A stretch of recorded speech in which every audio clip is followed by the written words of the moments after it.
Hello, welcome back. Good morning. Happy New Year.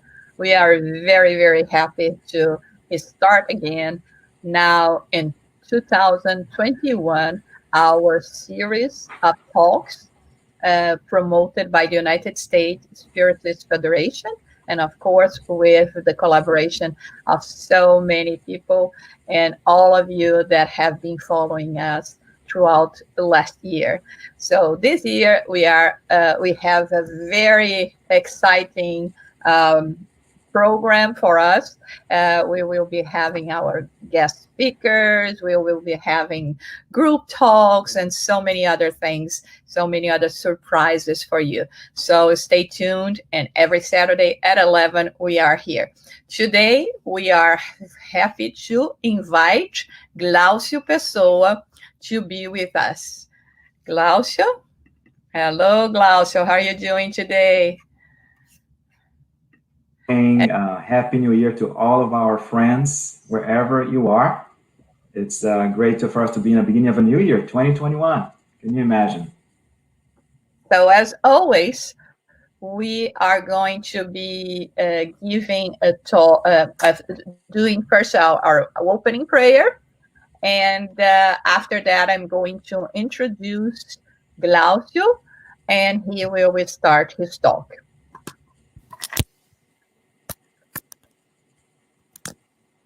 So we invite you all to join your thoughts, your hearts, so that we can say a prayer of gratitude for our Heavenly Creator, for having been able to become part of a new year, to continue spreading this knowledge, this understanding that can broaden our perspective in relation to our own lives and our mission on this planet. We pray that we may always feel the guidance and protection of the benefactors in all our endeavors, so that we can fulfill the commitments we have agreed to perform during this lifetime. We pray for our homes, our loved ones, and at this moment for our guest speaker, Glaucio, so that he can be inspired and that we can learn through his words, through his presentation, and become each time more encouraged and motivated to continue in this path of redemption. So be it. Okay, so Glaucio Pessoa. Well, I'm going to start with the most important part. He's such a dear friend. We have been working together for quite so long here in the United States Spiritist Federation, and it's always a joy to be able to work with Glaucio and to do everything we have to do in terms of the work for the development and dissemination of Spiritism here in the U.S. And he has been active in the Spiritist movement for over 37 years. He currently serves as Vice President of the Christian Spiritist Community of Atlanta. He has a special interest in Spiritist activities revolving around media, English translation, and music. And Glaucio holds a master's degree in both business administration and electrical engineering, and currently works in data protection and compliance. Glaucio has been a board member of the United States Spiritist Federation for many years, and he continues in this work of support to the United States Spiritist Federation. So Glaucio, thank you so much. Be welcome. Oh, thank you so much. I'm so excited to be here. I mean, always good to provide, to participate, and to be part of the dissemination of Spiritism in the U.S. I mean, it's a pleasure for me. And without further ado, let's talk a little bit about today's topic. This is a very interesting passage, and it is narrated by Mark, and that's the one we're going to be talking about today, but also narrated by Matthew and Luke. So it's the Blind Man of Jericho. I'm going to read the passage to you all, and the story is very simple. If you take it by face value, there's nothing apparently extraordinary. However, the story, the details of the story make it very meaningful and very significant and very impactful. Actually, this is my favorite story is the one of the Good Samaritan. And my second favorite one is this one. So I'm going to read it to you all. So I'm going to read the version as narrated by Mark in chapter 10, verses 46 through 52. So Jesus and his followers came into Jericho. As Jesus was leaving Jericho together with his disciples and a sizable crowd, a blind beggar named Bartimaeus, Timaeus' son, was sitting beside the road. When he heard that Jesus of Nazareth was there, he began to shout, "Jesus, Son of David, show me mercy." Many scolded him, telling him to be quiet, but he shouted even louder, "Son of David, show me mercy."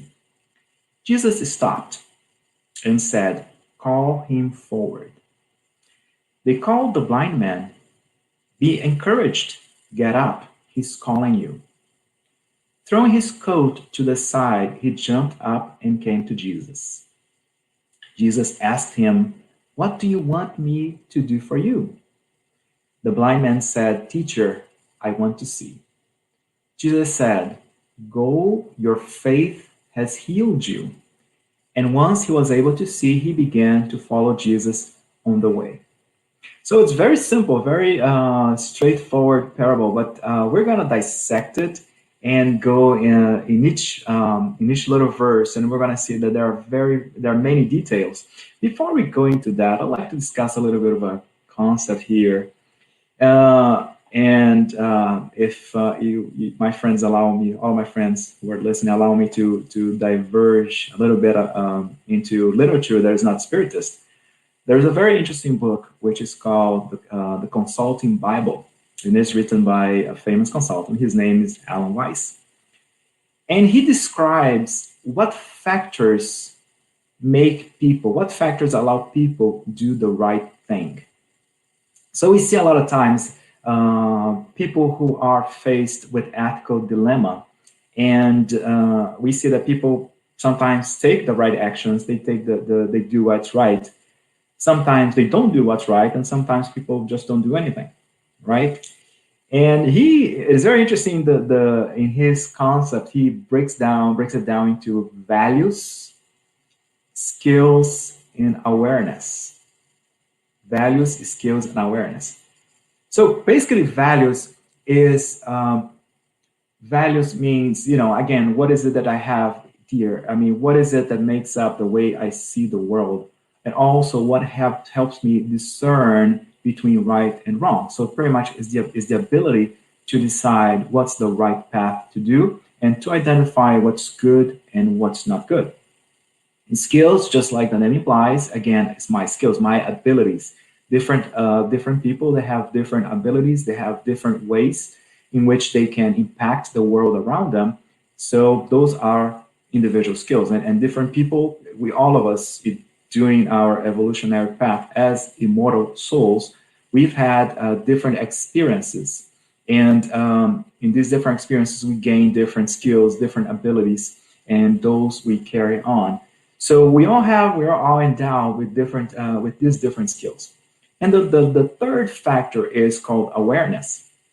So it's pretty much for me to be able to identify, be aware of the surroundings, be aware of my environment, also be aware of any situation that is wrong, of anything, or any wrongdoing, or any challenges around me, and also identify opportunities. So it's very interesting that going back to the situation in which people would do what's right, but they don't, a lot of times people would act. You know, some people that have the will to do something, but they don't, they can't, because they are lacking the skills to do something, to do what's right, or to take the right, to do the right action. A lot of times here, and this has little quadrants here, little triangles. So here, number 2, that means that somebody would act, right? Somebody has the skills to act, to do what's right. Some people might have the awareness to know that it is a time to act, but they don't do anything. They don't do what's right because they're missing the values, right? We see a lot of that situation. Sometimes in people in position of power, they have the awareness, they know that there are some issues that they need to address, but and they have the skills, they have the condition to do what's right, but they don't, because they're missing the value. There's this moral background that they are missing. And finally, we see here in this little triangle here, we see people who could act, but they don't. And they have the values, they know what's wrong or what's right, that they have that in their hearts. They have the ability, the skills, but they don't do what's right just because they are oblivious of different situations. And of course, here we have where we have the intersection, we have here number 4, and that means that people who will act. So means that those people that have the values, they have the skills, and they have the awareness. So we see that in a very high spirit like Jesus, the way he was always acting, he was always expressing himself. And that's why in the gospel he says that he says what he explains. You know, he tells people what he thinks because he does not see the title in people. He sees who people are, right? So those are the different situations. So I'm gonna go, you know, with this different. There's like a little preamble here for us to before we delve into the different aspects of the parable. But just for us to know, I mean, spoiler alert. Of course, you know, there's a reason why I'm talking about those factors, because the blind man of Jericho, he shows those factors in different levels. At any rate, so let's talk about the first verse here. And the first verse is verse 46. And again, Jesus and his followers came into Jericho. Jesus was leaving, so they came to Jericho, and then Jesus was leaving Jericho together with his disciples and a sizable crowd. So there's, of course, the 12, and then there was all the people who were following. And then there was this blind beggar, his name is Bartimaeus, his son, and he was sitting beside the road. So just think about the little details, right? So first of all, Jesus is leaving Jericho. And that by itself is a very important detail. So Jesus is leaving Jericho. The blind man is sitting on the road that, you know, leads to Jericho.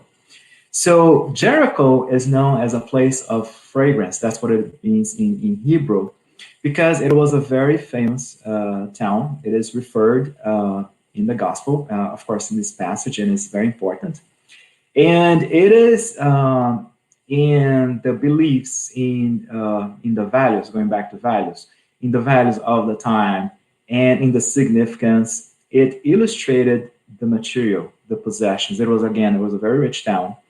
They have a very flourishing commerce of balms, balms to apply on people, and fragrances. So it was a thriving city. And there's always this dichotomy of comparing Jericho as the opposite of Jerusalem. And I have here a very interesting map, and that shows where they are located. So it is nowadays, it is a city. It's a Palestinian city. Jericho is a Palestinian city. It's on the famous West Bank. And we always have this dichotomy, right? Again, this is Jesus using, Jesus was a great communicator. And as all great communicators, he used concepts, words that were impactful with the folks of his time, with his audience, right? The famous know your audience, and Jesus, being Jesus, he knew your audience, needless to say that. And so he used he always used this dichotomy, he always used this comparison. And again, here's Jericho. Jericho is just to the east, we have the Jordan River, and to the west, more like northwest, we have here Jerusalem. The distance between the cities, and there's the famous road, right, that connects both cities, the distance is about 8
moment in life with COVID. It's unique, it's strange, I would say sometimes very terrifying. We've never seen in our generation, in my generation, this amount of suffering that is covering the entire world. We can choose to open the newspaper and go line to line, all the articles that talk about all the horrifying situations that people are facing everywhere. We can also consult the economics and politics side of the newspaper.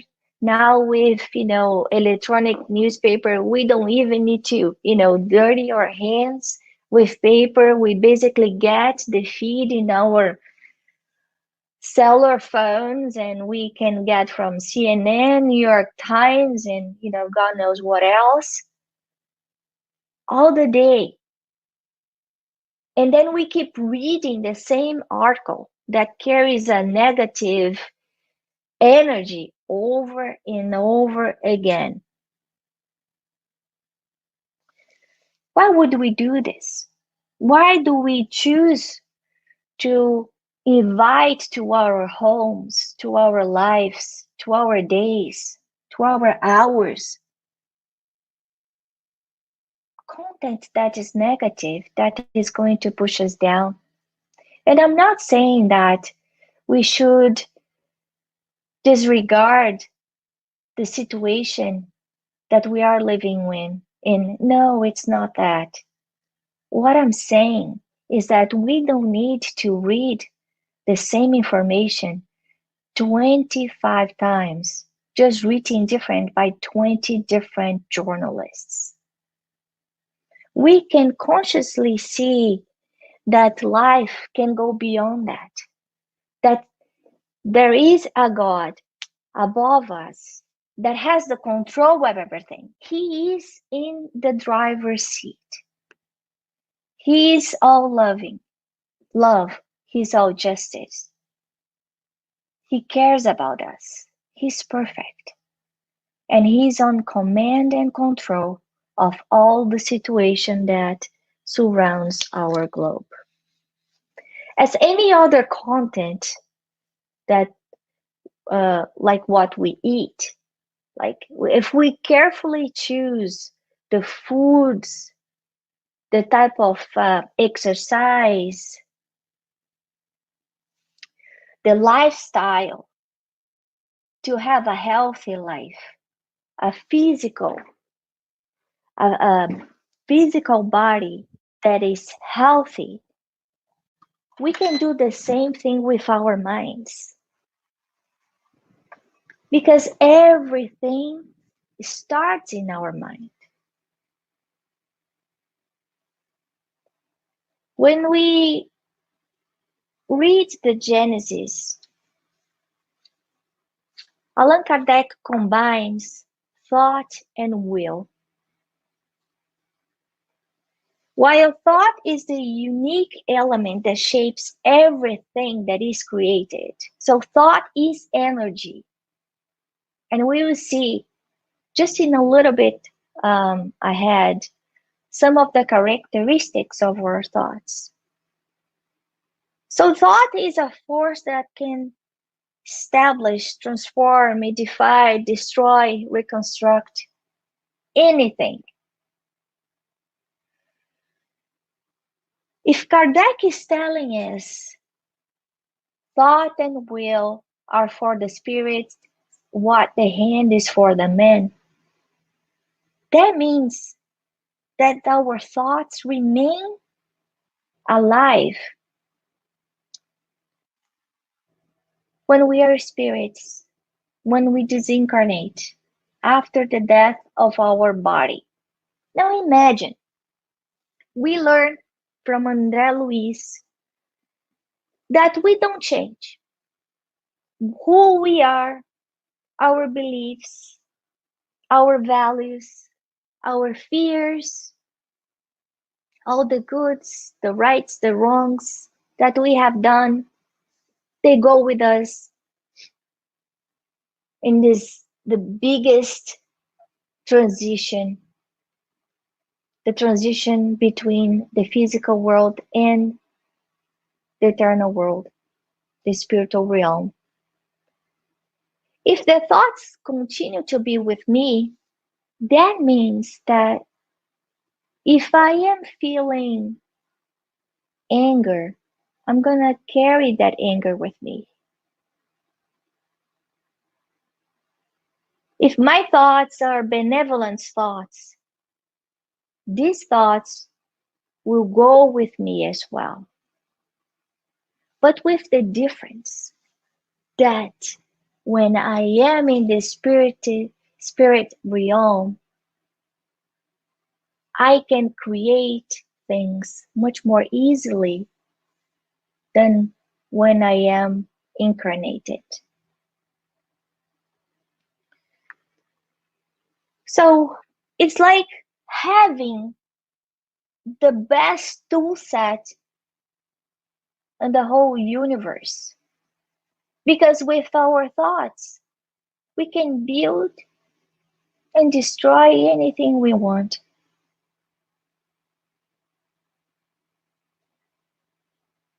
And many times we take for granted the importance of our thoughts, our mind, and we let be carried away with things that are unimportant. We spend hours reading irrelevant content, gossiping, browsing in social media, playing games that are violent, maybe having the negative self-talk. Well, Allan Kardec, 150 years ago,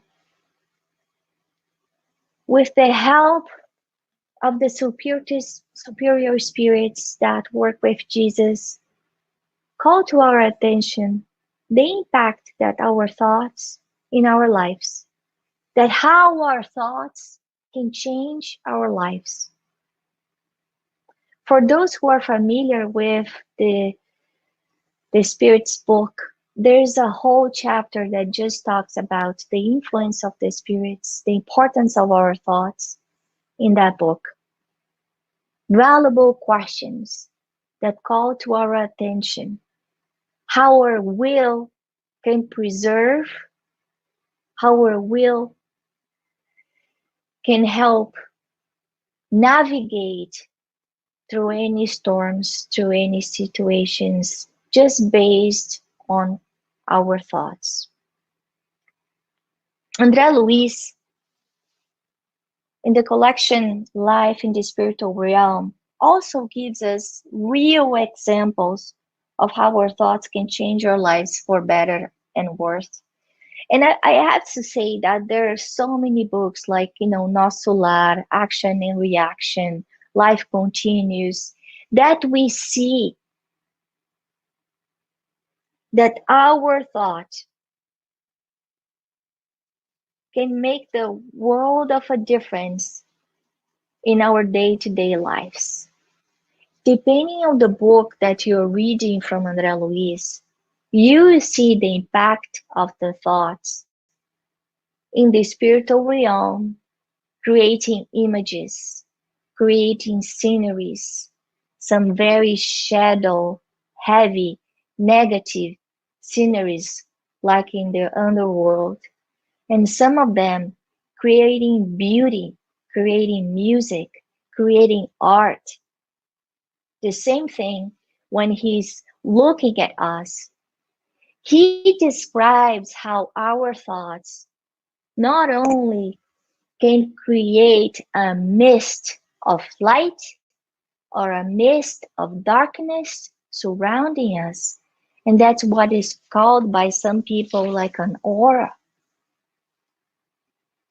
But it also attracts and repels other spirits, because he explains that our thoughts are like magnetic energy, that by affinity we will align with spirits that are in the similar line of thoughts as us. So why did I put this tool set in this picture? Because with COVID-19, God has sent all the humankind to a break, to sit down and think. What everyone thought that would be impossible, to have the world stop for a few weeks. Now, for 9 months, it's happening. This invisible virus has been more powerful than any other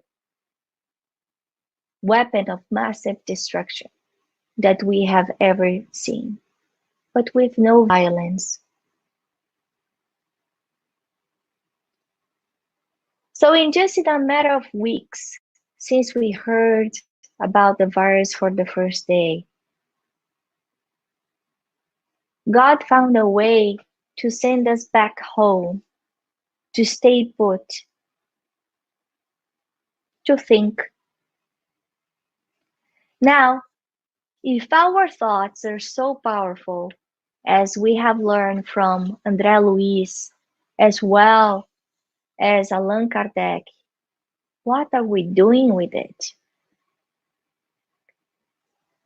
So why did I decide about this topic? Because with the pandemic, our thoughts is more important than ever. Ever. We have had to change the way we live, the way we work, the way we play, the way we relate with others, with our families, with our friends. We have had to reshape our priorities, our likes and dislikes. We have been sent back to the basics. Yes, 2020 has been a very strange year. In my case, in my house, it has forced me to reframe our daily routine. My kids now work from home. They know Zoom probably better than I ever thought they would. My husband, a husband of 20 years, that I have never spent one single month together because he used to travel a lot and I used to travel a lot. Now we have been together for 9 months non-stop. This has never happened in 20 years. COVID has also taken me out of my comfort zone. I had to completely readapt to a new style of life.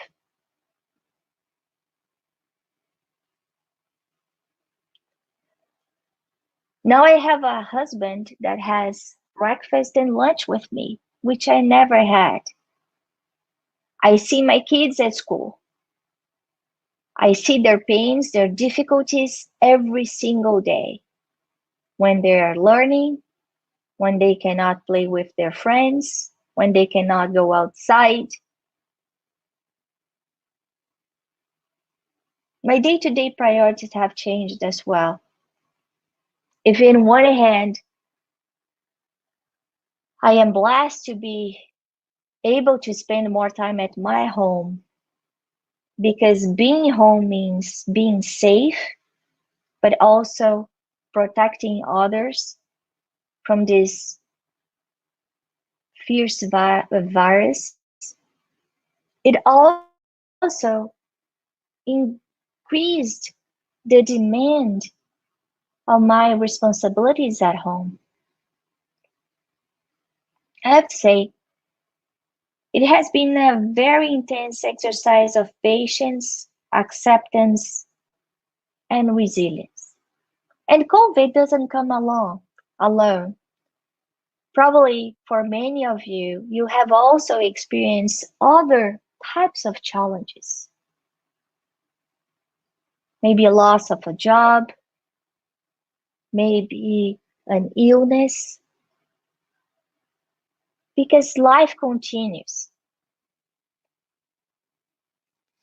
But we, all of us, all the humankind, had to look at our own lives and meet ourselves again. We had to look at the mirror and see if we liked who we were looking at, who our family is. We had to stop to compare and contrast our priorities with how we spend our time.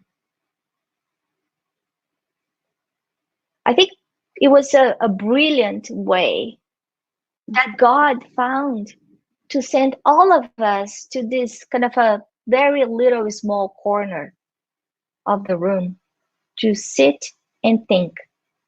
Think about our choices, our values, the relationships we have built, our jobs, but most of all, above all, our families. Why? Because our families are the most important asset that we have in this life. And everything is correlated by the way that we think. We continue to have the freedom to think as we had before the pandemic. We cannot go to parks, to movies, to malls. We choose not to fly to go to vacation in Brazil, but we can do that with our thoughts. And André Luiz explains that our thoughts are matter, real matter. Maybe not the type of matter that we know from the periodic table that we learn in chemistry when we were in middle school. It's a different type of matter. It's more subtle. It has components that we, as human beings, we are not aware of them yet. But as matter, they have color, they have weight, they have smell, they have frequency, and they have gravity force. So that means that not only I can craft images, forms, frames with my thoughts, these thoughts also, with their magnetized power, can attract and repel other thoughts, other spirits, other circumstances to my life. A lot of the religions, mostly the Eastern ones, they talk about our aura in a similar way that the Spiritism talks. Why? Because our thoughts, by having this gravity force, creates a circular field around us. And the circular field, of course, will have color, will have some type of density,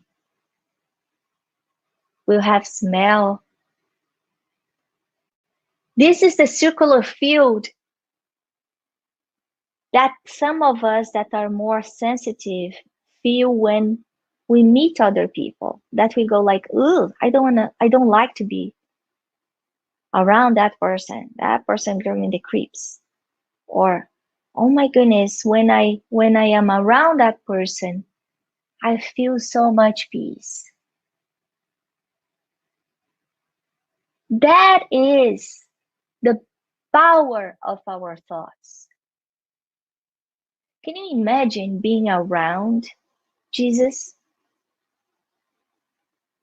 The level of peace, harmony, love that people could feel.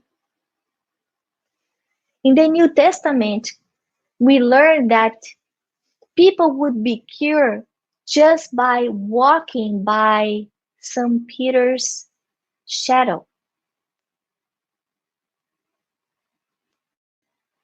And then I ask myself,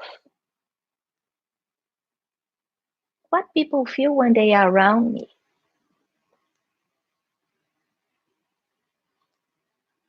How my kids feel when they are around me, my husband, my friends. What type of feeling, emotions do I carry with me? So do I think this is a coincidence? 2020. When we go to our eye doctors, 2020 is the term that they use to show perfect vision. And this is the year that we are invited to see with clear eyes.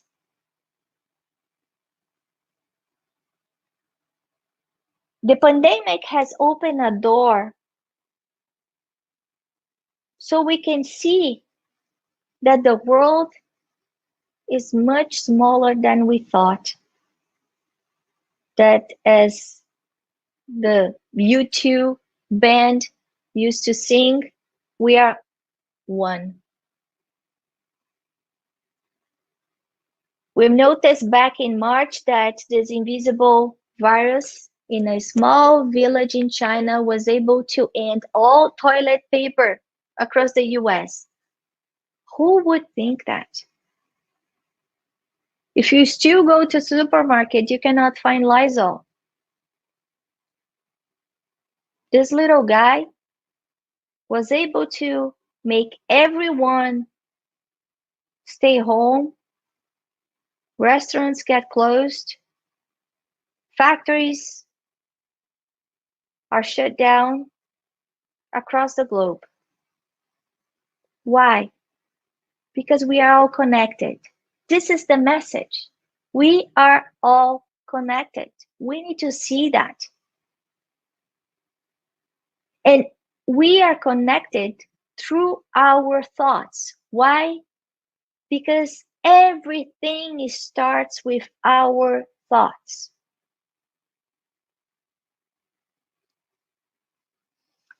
This pandemic has shown that our actions can impact the lives of hundreds of people. Just a week ago, I think in Australia, a man lied about working or not working in a restaurant, and suddenly an entire state was shut down because he had COVID and he lied. Well, we are all spirits.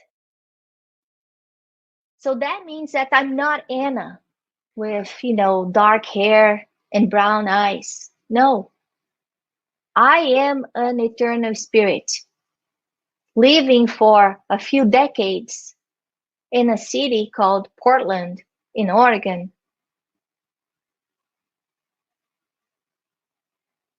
But this will end soon. Our lives on earth, for all of us, will end soon. It may take 10 years, maybe 50, maybe 90 years, I don't know. Depends on how old you are and how good science is. But it's important for us to remember that we are not our bodies. That even the identity that we have here on earth in this life, this is temporary. We are much more than that. And that brings another question, which is, how do I spend my time?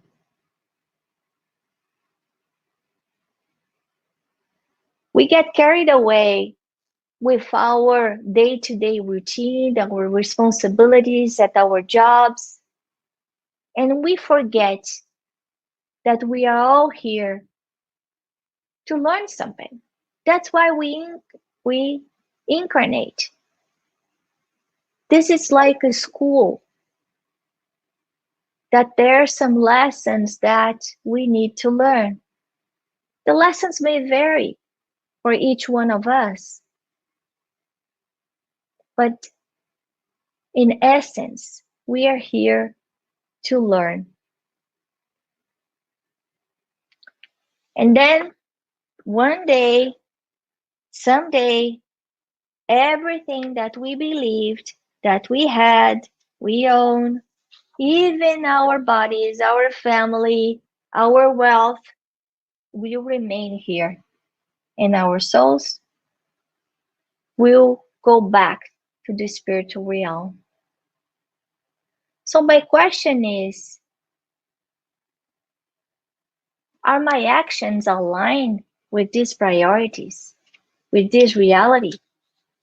How I am balancing my goals as a eternal spirit with the way that I spend my days in this life?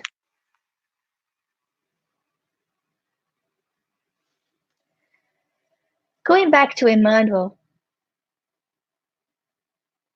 he explains that thought is a creative force to be externalized of the creature that generates it. That means that our thoughts travel space, just like energy, and we can create as we wish. Actually, André Luiz says that our thoughts travel faster than the speed of light. And that's actually the way that all the spirits communicate.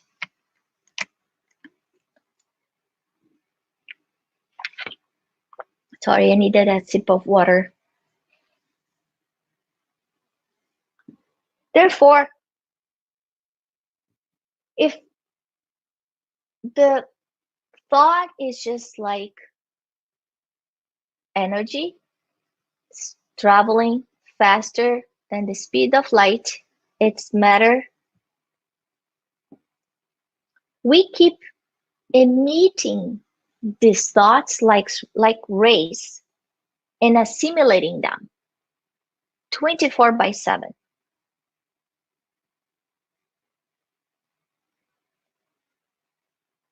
The same way happens with the thoughts that we receive from God, that we are surrounded everywhere. In the Old Testament, they talk about the breath of God. And if God is love, so it's this breath is love. And this breath of love is everywhere. It's in the air. It's in me. It's inside and it's outside. Now, if we limit what we see, what we receive with our thoughts, that also means that I am limiting by the type of thoughts that I have, the amount of love that I am receiving. This love that is supreme, this love that comes from God, that He gives the same way to the worm, to the virus, to the man, to the elephant in Africa, is the same love. But somehow I may choose to stay in a state of ignorance, in a state of valuing things that are perishable. But why? Why do we prefer to think more negatively than positively? Why do we choose to focus on what we lack instead of the blessings that we have?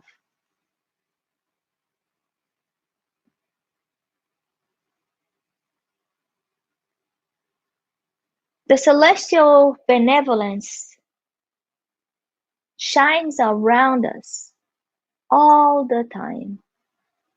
It brings darkness to light.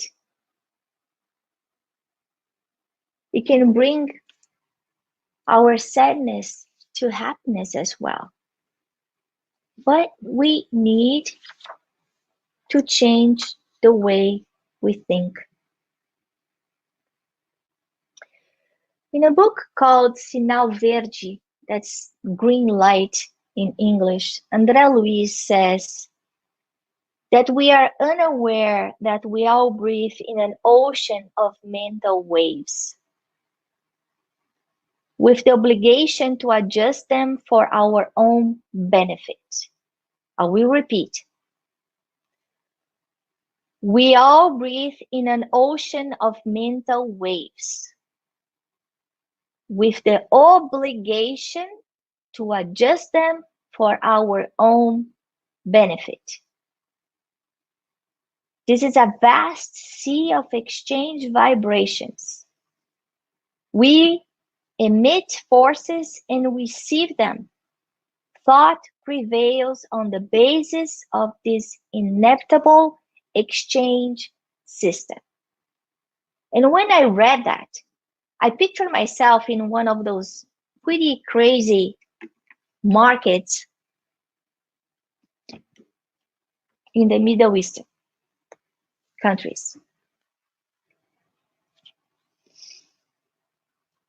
thinking that I am surrounded by all these vibrations, good and bad, that I can pick and choose the color, the shape, the smell, the size, the weight, as I wish. I can protect myself from any malicious waves and thoughts. Yes, I can. How? Just by raising the frequency of my thoughts to higher thoughts. So hold. So are you saying, Anna, that even though I am in this midst of craziness, that everybody may be thinking all horrible stuff, I can still be in peace? Yes, that's what I'm saying.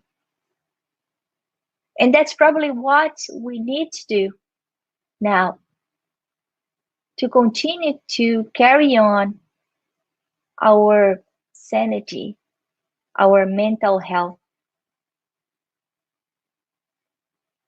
Probably much more important than our physical health right now.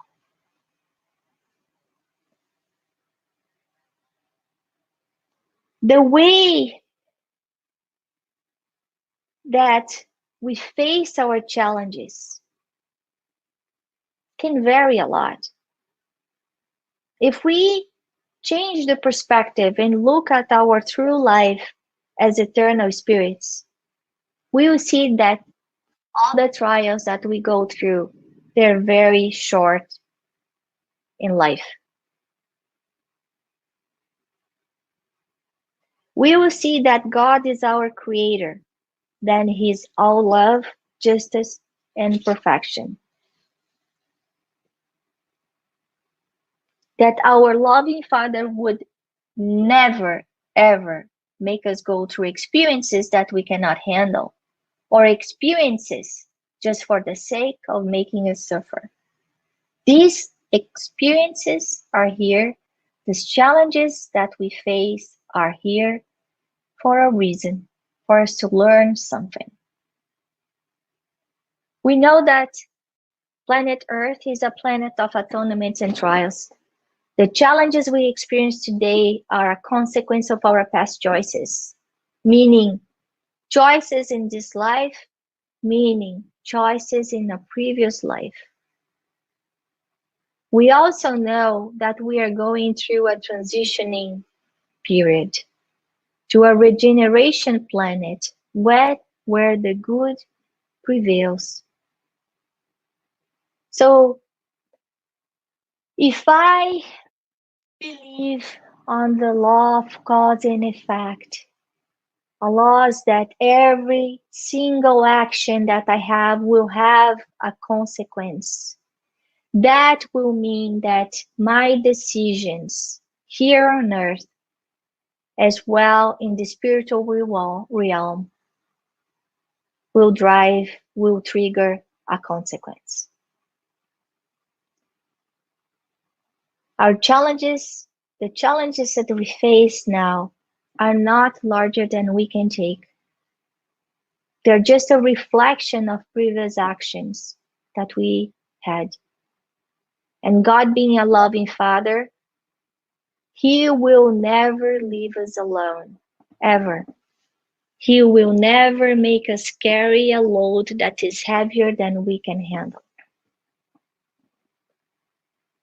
Our experience, our life is a blessing, and we learn over and over again that life is the biggest blessing that we have, the biggest treasure in our hands. Our family members, according to Emmanuel, are the people that we owe a higher dose of love. The ones that are closer are the ones that we need to practice patience, forgiveness, tolerance, and charity. Our relatives, our parents, are people that we need to mend with. These are the closest neighbors that Jesus talked about. These are the ones that we need to love the most. And I know it's hard. It's hard. It's hard to look where we are, to feel lost. It's hard to look at scars from the past that have not healed yet and let go. But then Emmanuel gives us another hint, and the hint is called will. He says that will is the determining impact in our lives. So will somehow is this powerful juice that can change our state from inertia to movement. So I can choose to sit and be sad and feel like a victim, carry our sorrows, anger, or I can use my will to change. We already said that, André Luiz mentions that our brains are like a dynamo that produces mental energy. And according to our own capacity, it reflects what other people are saying to you. However, the will, with our will, we have the control that directs this or that into the direction that we want. Establishing causes that command problems of our destiny. So what André Luiz is telling us is that with our thoughts, we can change our perception of life. And with that, we can change our life. That only the will is strong enough to sustain the harmony of the spirit by controlling our thoughts. So if I am having a negative thought, I can use my will to change it, to replace it. Because if I do not control my thoughts, it will be very hard to control my emotions and my feelings. When I reframe my thoughts, I create a different vibrational atmosphere around me, a new reality, as we saw. Because thought is matter. It has a shape. It has a color. It has a smell. It has a gravity force.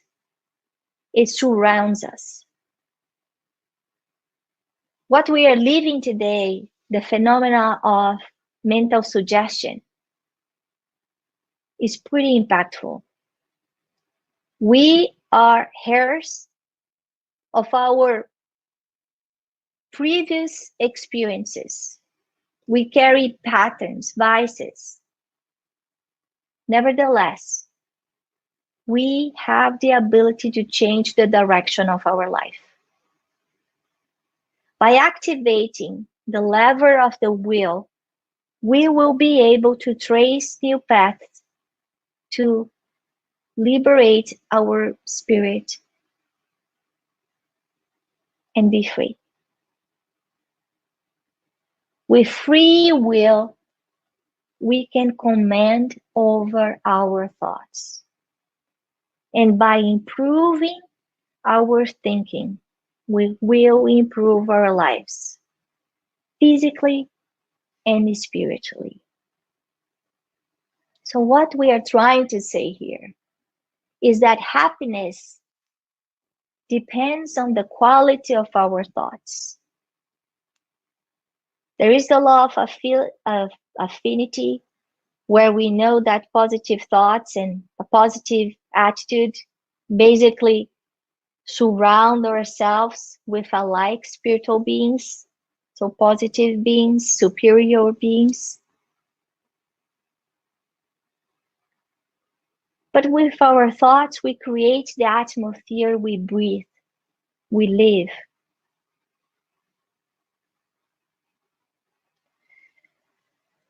In the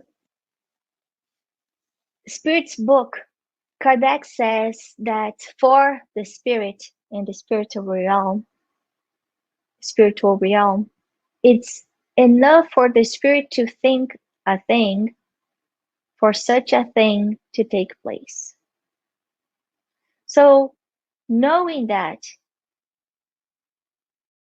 we can see that we can be moved by all these cosmic energies, etheric fluids, which, although invisible to our eyes, are present where our physical forces will never reach.